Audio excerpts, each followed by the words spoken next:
은혜가 넘치는 삶의 자리라는 제목으로 말씀 증거하도록 하겠습니다. 사람마다 사는 장소가 다릅니다. 삶의 자리가 다릅니다.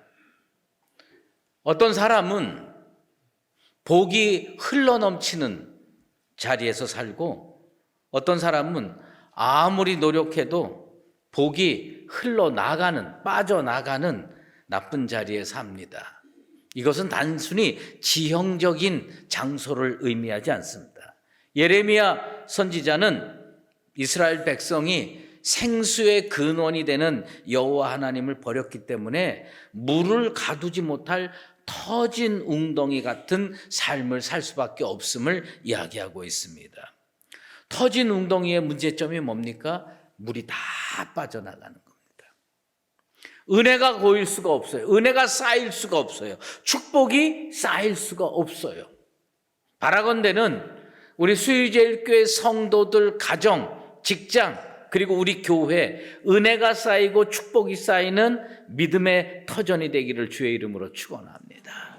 이게 필요하거든요. 저는 농사를 져본 적이 없기 때문에 농사 용어는 잘 모릅니다. 그런데 흙을 알아야 농사가 산다라는 어떤 책을 보면서 그럴 수가 있구나, 그런 생각이 들었습니다. 그런데 이제 어릴 때 그 시골에서 자란 분들은 꽃에 대해서도 농사에 대해서도 많이 알잖아요. 그런데 여러분, 그런 용어 들어보신 적 있습니까? 논에는 종류가 여러 가지가 있는데 시루논이라는 논이 있답니다. 들어본 적 있어요? 시루논. 아마 잘 모르시는 것 같습니다. 어떤 논은 100점짜리 논이 있고요, 어떤 논은 빵점짜리 논이 있답니다. 그런데 시루논은 빵점짜리 논이 됩니다. 그건 왜 그러냐면 그 작물들마다 좋아하는 땅이 다 다르대요. 벼는 식토에서 잘 자란답니다. 그러니까 물을 보면 물이 잘 안 빠져나가고 이렇게 흥건히 고여있는, 모내기 할 때 우리 물이 고여있는 논을 보지 않습니까?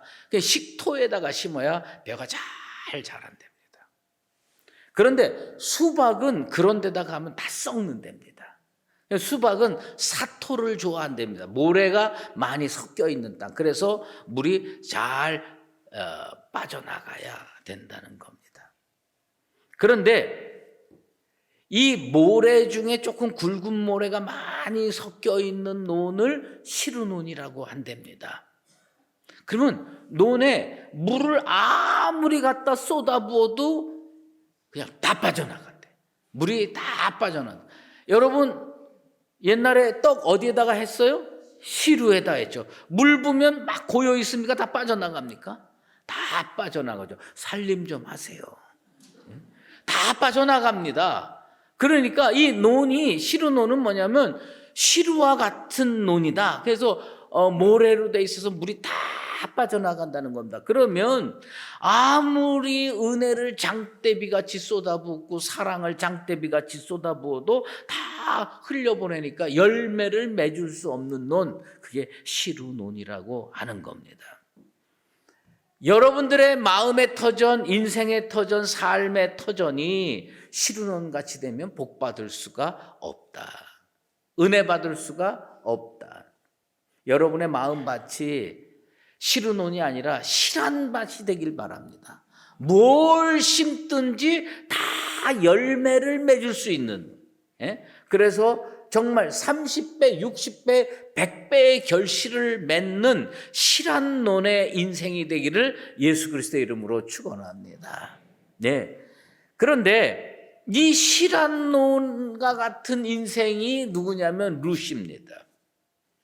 네, 룻은요, 어쩌면 그렇게 시루논 같은 인생이 아니라 실한 논 같이 해서 열매를 맺을 수 있고 축복이, 은혜가 넘치는 삶의 자리로 인도될 수가 있었을까? 그의 언어 때문입니다. 그의 언어. 사람이 사용하는 말에는 그 사람의 인격, 그 사람의 사상, 그 사람의 신앙이 녹아져 있습니다. 그래서 어떤 작가는 사람이 사용하는 말에는 그 사람의 독특한 향기가 나온다. 인향이 나온다라고 이야기를 합니다. 사도 바울은요, 벌써 2000년 전에 우리를 어떻게 평가하고 있냐면 고린도 후서 2장 15절에 우리는 그리스도의 향기다. 나는 우리 스위제일교회 성도가 싹 지나가면 향기가 나게 되기를 소망합니다. 무슨 향기냐? 뭡니까? 무슨 유명한 그 향수 향기가 나는 게 아니라 예수 사랑의 향기, 믿음의 향기가 쫙 나게 되기를 주의 이름으로 축원합니다. 그건 뭐냐면 그리스도의 향기죠. 어떤 작가가 프랑스를 여행을 했답니다. 그런데 그 프랑스의 어떤 커피숍, 카페에 이렇게 들어갔더니 메뉴판이 이렇게 다 걸려 있답니다. 근데 커피는 한 종류밖에 안 팔아요. 커피는 한 종류밖에 안 파는데 가격이 다 다르대요. 그래서 유심히 봤대요. 첫 번째 커피는 어떤 커피냐? 커피 줘. 여기 커피 한 잔 줘. 이러면 7유로, 1,500원. 여기 커피 한 잔 주세요. 공손하게 얘기를 하면 4.25유로, 6,400원. 그 다음에 직원한테 안녕하세요. 그리고 저한테 커피 한 잔 주세요. 그러면 1.4유로, 1,600원. 똑같은 커피인데 1,500원, 6,400원, 1,600원. 여러분은 어떤 커피 드시겠어요? 네. 1,600원짜리 커피 드시게 될 겁니다. 왜 그 커피숍에는 그렇게 해놨느냐? 좋은 말 쓰라는 거예요. 사람다운 말 쓰라는 겁니다. 그런데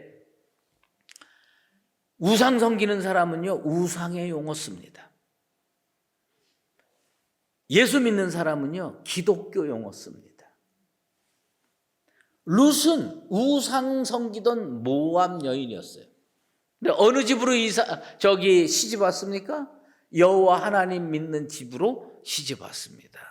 10년 만에 언어가 바뀌었어요. 언어가.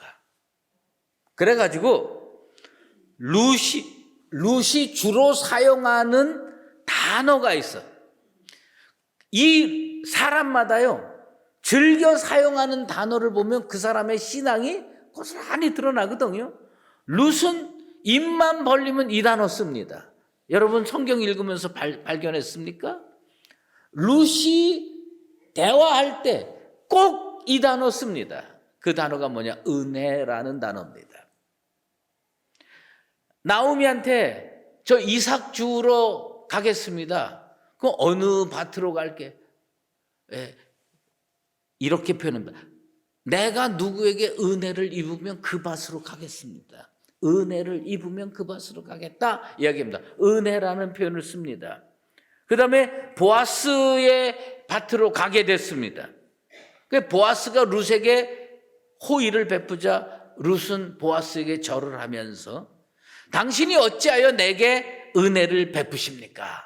그렇게 은혜. 지금 룻은 2마디밖에 안 했는데 거기에 은혜가 2번 나옵니다. 그 다음에 우리가 읽은 2장에 룻의 3번째 대화가 나옵니다. 그 3번째 대화는 뭐냐면 보아스하고 룻과 대화를 하는데 룻이 보아스에게 내 주여 내가 당신께 은혜 입기를 원하나이다. 그렇게 얘기합니다. 이 여인은 왜 은혜라는 단어를 이렇게 자주 사용하느냐? 마음속에 하나님에 대한 은혜를 사모하기 때문에 그렇습니다.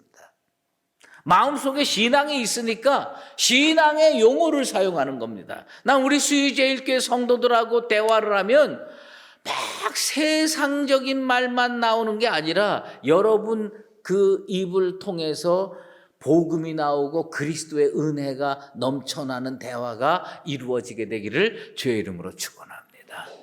그건 뭐냐면 이 속에 신앙이 있으면 신앙 용어를 사용한다는 겁니다. 여러분, 창세기부터 요한계시록까지 신구약 성경의 마지막 문장이 뭔지 아십니까? 요한계시록 22장 21절에 성경은 이렇게 끝마치고 있습니다. 주 예수의 은혜가 모든 자들에게 있을지어다. 아멘. 성경이요, 결국은 마지막 줄에 뭘 이야기하느냐? 은혜를 얘기하는 거예요. 룻이 하나님 앞에 은혜 받은 인생으로 살 수밖에 없었던 것은 그의 언어가 바뀌었어요. 우상의 용어가 사라지고 세속의 용어가 사라지고 그 입술에서 신앙의 용어가 튀어나오고 믿음의 용어가 튀어나오는데 그 단어가 뭐였느냐면 은혜였습니다. 우리 입술에도 은혜가 담기게 되길 바랍니다. 여러분 심령 속에 하나님의 은혜를 사모하여서 여러분들이 입만 열면 은혜롭다, 은혜 주시옵소서, 은혜가 나와 함께하길 원합니다. 룻이 왜 복 받았느냐? 우린 그거를 철저하게 알아야 돼요. 룻이 하나님께서요, 은혜가 넘치는 삶의 자리로 인도했던 결정적인 이유는 룻은 은혜를 사모했다는 것입니다. 복 받고 싶습니까? 축복의 용어를 사용하십시오. 은혜 받고 싶습니까? 은혜의 용어를 사용하십시오. 성령 받고 싶습니까? 성령의 용어를 사용하시게 되기를 주의 이름으로 축원합니다. 우리는요, 내가 사용하는 언어에 따라서 받는 복의 종류가 달라지는 겁니다. 룻은 은혜를 사모했습니다. 하나님께서 룻을 어디로 인도했느냐? 은혜가 넘치는 삶의 자리로 인도했습니다. 우연히 찾아간 밭이 누구의 밭이었어요? 보아스의 밭이었습니다.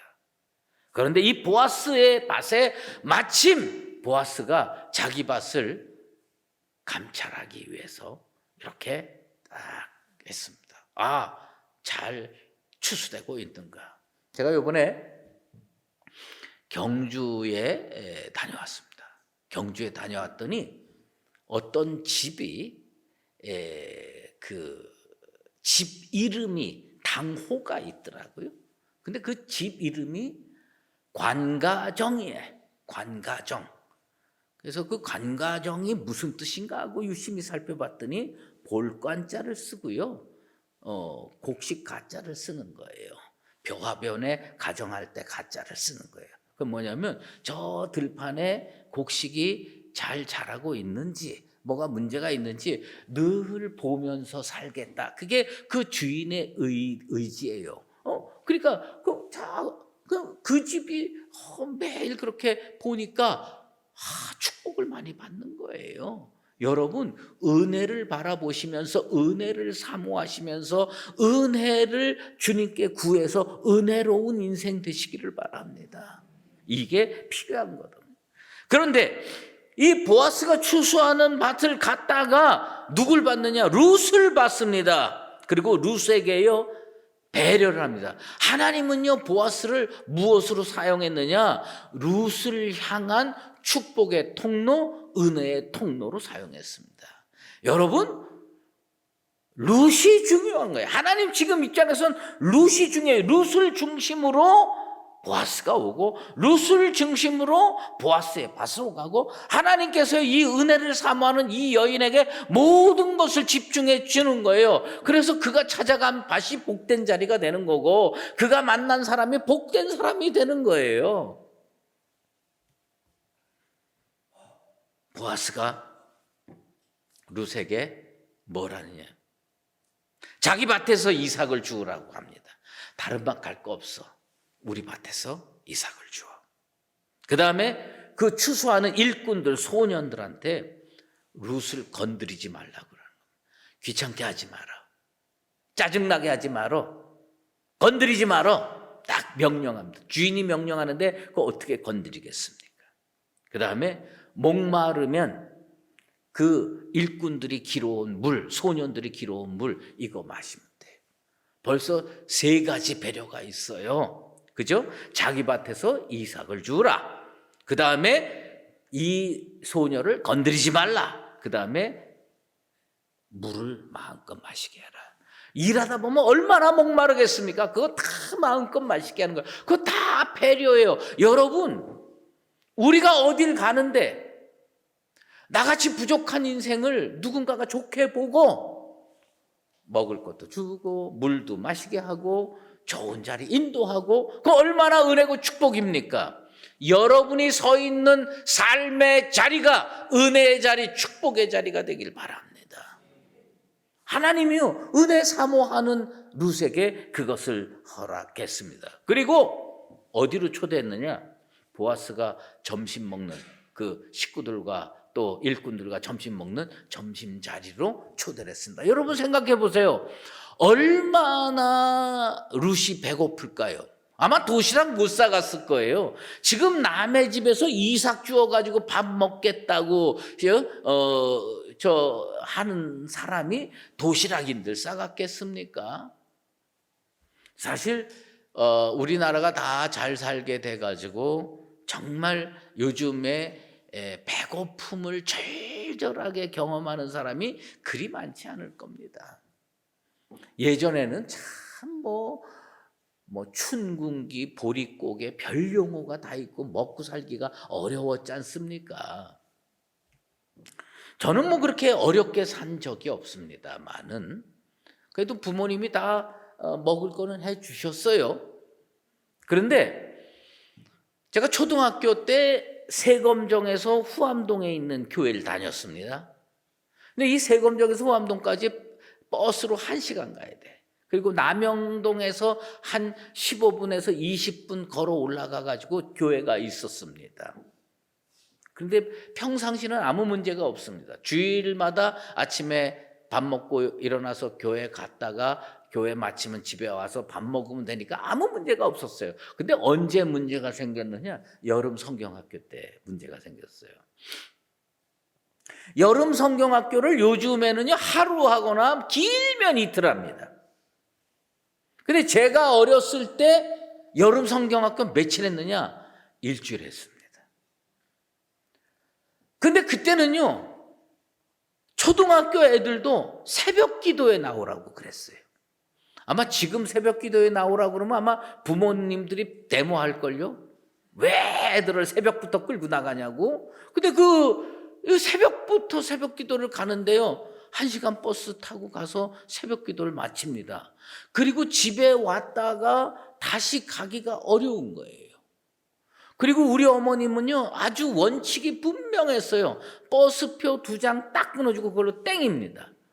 그러니까 새벽 기도를 가긴 가야 되니까 새벽 기도에 갔다가 그 동네에 사는 애들은 다 아침 먹으러 가면요 아무도 없는 교회 마당에 혼자 앉아가지고 아침 9시 예배 시작할 때까지 혼자 있는 겁니다.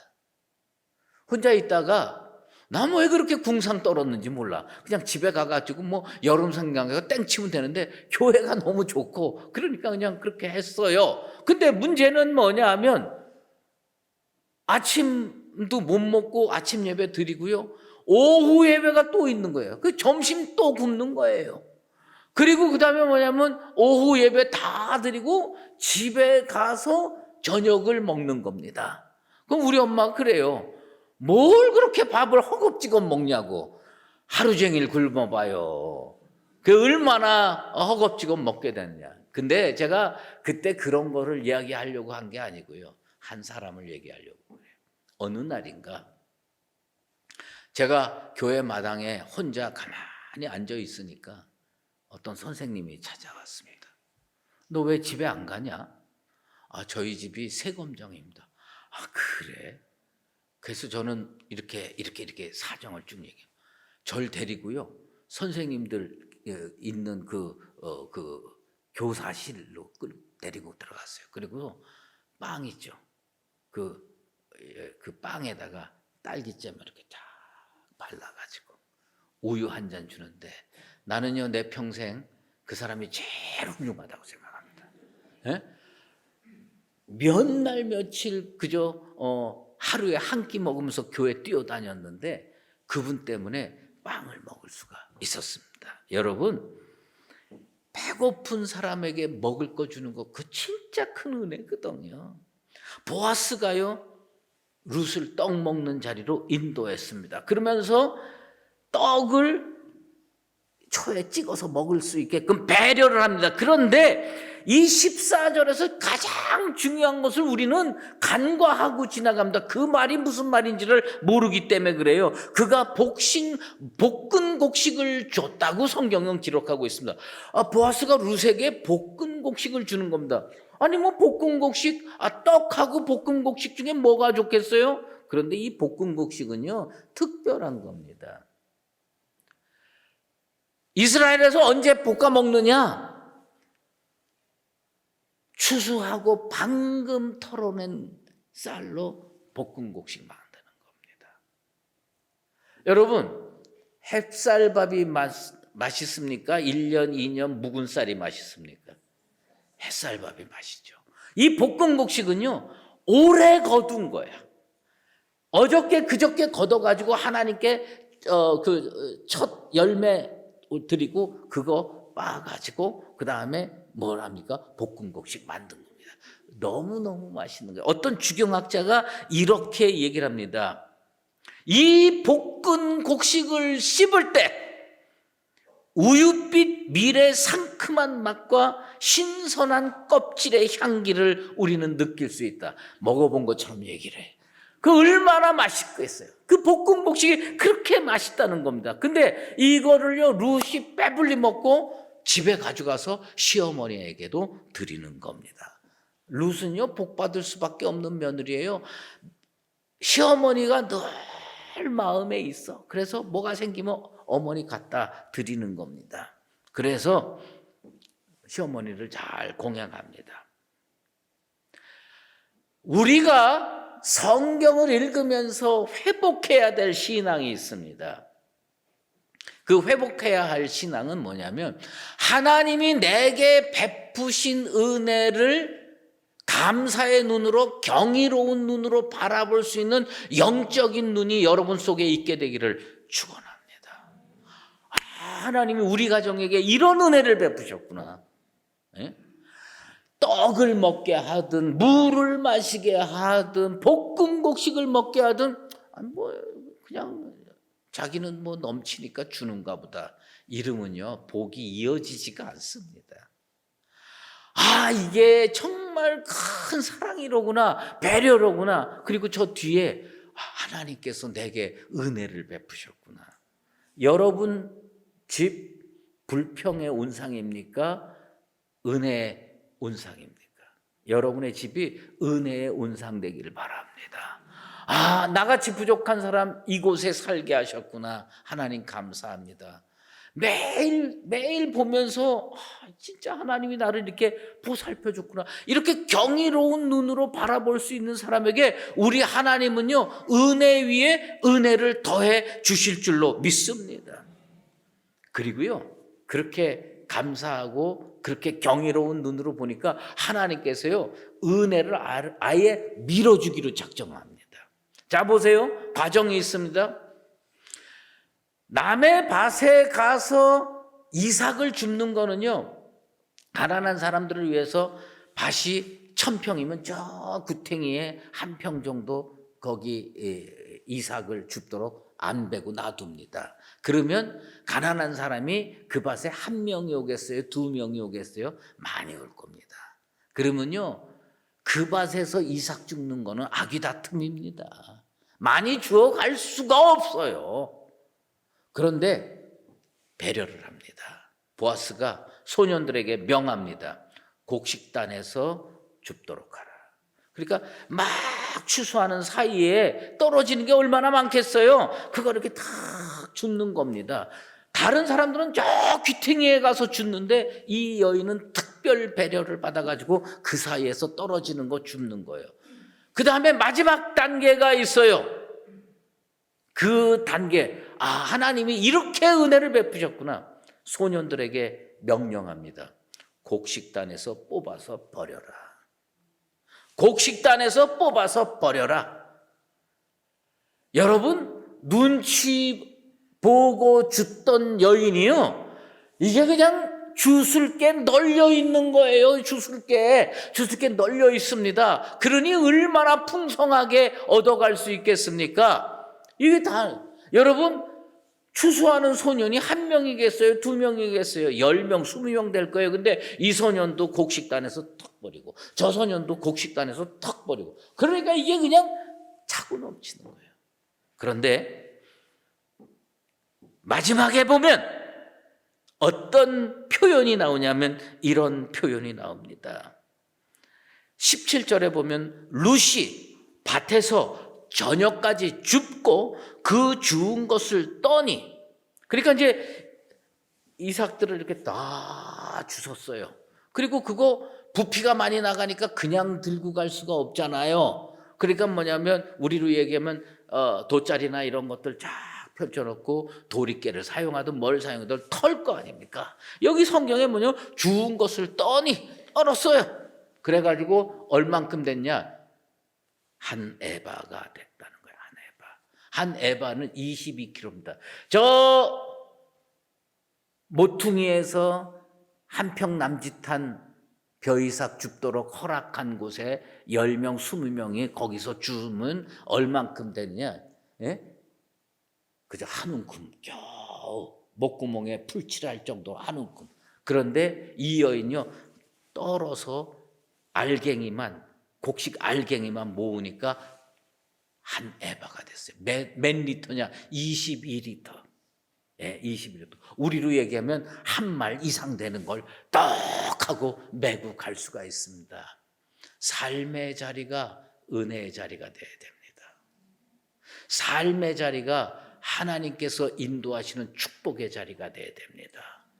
하나님께서요, 은혜를 사모하는 룻에게 은혜가 넘치는 삶의 자리로 인도했습니다. 그리고 은혜를 베풀 줄 아는 축복의 통로 보아스를 보냈습니다. 그리하여서 그는 남들이 얻고 가는 것에 10배, 20배 넘는 한 에바의 곡식 보따리를 등에 메고 집에 갈 수가 있었습니다. 하나님을 사랑하고 은혜를 사모하며 삽시다. 하나님께서 여러분을 축복의 통로를 만나게 해주시고 은혜의 자리로 인도하셔서 여러분들의 삶이 정말 한 에바가 넘치는 축복의 보따리를 등에 메고 인생길을 걸어갈 수 있는 복된 은혜의 인생 되시기를 예수 그리스도의 이름으로 축원합니다. 기도하겠습니다. 하나님 아버지 감사합니다.